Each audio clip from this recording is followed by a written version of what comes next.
నేను సినిమా తర్వాత అప్పుడు నా పాయింట్ ఆఫ్ టైంలో ఎప్పుడు నేను 2-3 సినిమాలు చేస్తూ ఉండేవాడిని. నేను సినిమాకి నేను చాలా కాన్ఫిడెంట్గా ఉన్నానండి.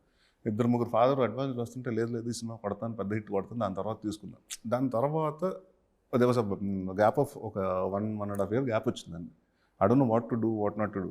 And that character got in to so much and I use to behave like that also. తిన్నప్పుడు కూడా ఎలా తింటాడు, వినోద్ ఎలా తింటాడు అని. సో ఆ క్యారెక్టర్ తెలియకుండా when movie didn't do well the character stayed with me for a long time అండి. సో దెన్ ఒక 1-2 months పెట్టిందండి. Then I came out of it.